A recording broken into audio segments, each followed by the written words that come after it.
Look, as nice as it would be to write off yesterday as a bad day at the office, you can paint the picture that it's bigger than that. The offense has sputtered for 3 straight weeks. On the year, they're terrible on third down, 25th. The run game is average, and Goff is on pace for a career high in sacks. They're at a critical juncture with the trade deadline tomorrow. There are no bye weeks coming up where you can reset and refresh and figure things out.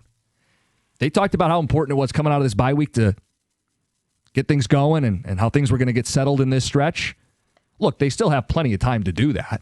You're going to play the Commanders, love their chances in a bounce back on a game they've circled, and it doesn't hurt that Jaden Daniels' elbow popped out of its socket, and he's going to be out for a while.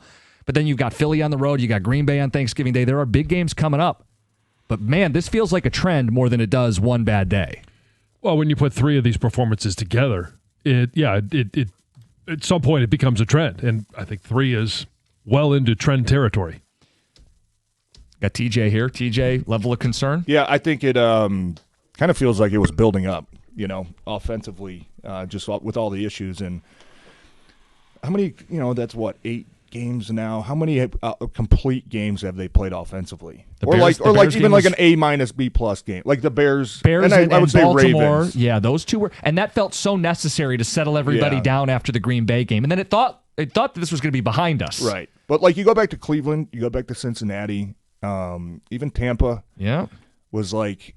Yeah, we're not going to feel bad about winning, man, but this is – and I think Coach even said that after I think it was the Cleveland game that he told his team, there was video of it, like, that's not good enough. Right. That's not – and Jared Goff clarified, he's like, that's not – I think he meant that's not going to be good enough moving against forward. Bigger, right? better teams. And they were right. And, they were right. I mean, there's something that's just kind of knacking on them right now offensively, and Coach is right. Last week, I can't remember if he was on with you guys, but it's like, yeah, it is. It's not just like, okay, we got to upgrade this position. It's this guy, it's the left guard, or it's this guy, it's the tight end. Like it really is. Like when you watch it, everybody kind of taking their turn at having that one bad play, and when those bad plays come at critical moments in the red zone on third down, where you might have a guy wide open, and oh man, if we picked up that stunt, we got a big play. That's the issue. So it really just comes down. It's got to come down to consistency, man. We know they have the talent. We know they have the players. We know they have the coaches that can be, one of the best teams. But if you're not consistent with it, especially at this time of year where you're starting to get into that NFC heavy backloaded schedule, you can get exposed like we saw yesterday. And what's frustrating about it is when you look at the film and you see those moments where if you just – because, okay, when you blitz, you're taking a risk that the blitz is going to get home, but you're vulnerable on the back end. And Jared Goff, one of the things that we love about him is under pressure, not great. Against the blitz, he's really good.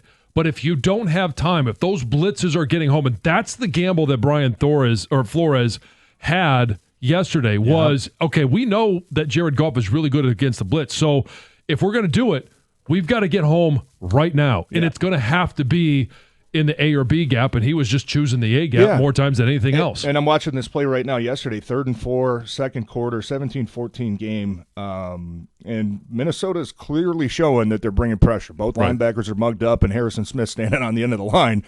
You got one-on-ones if you slide the protection or if you keep somebody else in motion, a tight end in, hey, get a chip on this. And call it what you want. Harrison Smith made a great play, jumped up, tipped the ball down, right? That's a big third down, but that's a massive opportunity where you have one-on-ones across the board. And if one guy beats his man on a quick slant or something, that's potentially a house call. So, could you make an adjustment there to help yourself out? Yeah. Did the other team make a good play? Yeah. There was a lot of that yesterday too, where it's like, Justin Jefferson's catch, it's like, that's good coverage, man. Like, that's just a freaky one-handed catch.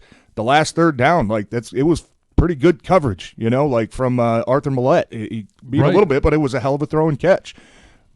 You got to make more plays than the other team does, right? And when you're not playing consistently, combined with the fact that you didn't look prepared and it looked like you got out-coached, that's a recipe for disaster no matter who you're playing. Look at Carolina and Green Bay yesterday. It just felt like I think we were all shocked to come away with the feeling like they were unprepared coming off a bye. Yeah. And the penalties, right? I mean, Yeah. You got Amon-Ra and Sam Laporta in Going in motion at the same time. It's like those are two of your most reliable, consistent players. Like, how does that happen, right? Veteran players. If it was a rookie tight end, you're like, okay. Yeah, false starts, right? Misaligned or something, legal shifts, like legal motion. It's like that's a sign of discipline. And clearly tell they weren't fully locked in yesterday. Were some of the penalties, I obviously didn't watch the TV copy, but Campbell's kind of felt like, okay, like it kind of looks like he was trying to keep himself up. He did. If you like get a chance he didn't to land see on it, his shoulder. He kind of landed on. He on put his hands down to like resist that. Hutch, I didn't hear what they said. He did stick his leg out, but he was also getting like mauled and like just torqued backwards. I know, but TJ, I mean, as much as we want to make an excuse for that, I said the same thing. I'm like, it looked like he didn't stick his leg out. Yeah, where you're like, oh, I'm gonna try and trip this guy. Yeah. Maybe they won't see it. Okay. His happened to be against quarterback. I saw one of the replays, and other people were blowing up like, he didn't even touch him, or he's getting mauled, all this. I didn't see that. I'll admit with you, he did look like he kicked his leg out, albeit it wasn't violent. But I thought Jack Campbell's was like, J.J. McCarthy's getting that call? Right. On the road? And it's J.J. McCarthy's getting that call? And it was ridiculous. Anybody who saw it live or even the replay, all that Jack Campbell was guilty of was not being able to pause gravity after he hit the quarterback. Right. He even kind of braces the fall on the way down. He saw what he hit. It wasn't helmet to helmet. It wasn't late. And I don't think he applied all of his force and just flopped on the quarterback. It looked like he tried to get his arm down to brace the fall. Yeah. Right. He's only guilty of not being able to pause gravity. Yeah. That's ridiculous. Yeah, and that call is designed if Vita Vea is falling on J.J. McCarthy, okay, great bodily harm could happen. Right. Jack Campbell falling on him, I mean, okay, we love Jack Campbell, but he's not 380 pounds. Right. And none of us are saying that's why they lost. It's just, But there was it's a momentum, and it's a first down. Yeah, and undisciplined plays, man. And it's not who this team has been, and that has not been a characteristic of theirs. So, yeah, I think Coach was honest yesterday when he, and I think he's protecting his players a little bit too.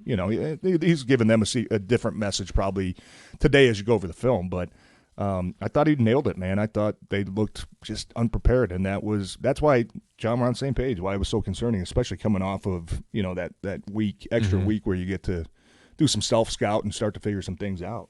Right, and it's not like, okay, you lose week 1 to Green Bay on the road with a young interior. Okay, you can kind of write that one off. You lose at Arrowhead Sunday night. Chiefs are waking up. I don't like it. I get it. I don't get losing at home with 2 weeks to prepare against a quarterback making his 3rd start ever on the road. That's one you can't really come to grips with. Yeah. We've got some calls. People want to weigh in on the trade deadline, the game itself. We'll get some of TJ's thoughts on what to expect with the deadline tomorrow. That's next, 97.1.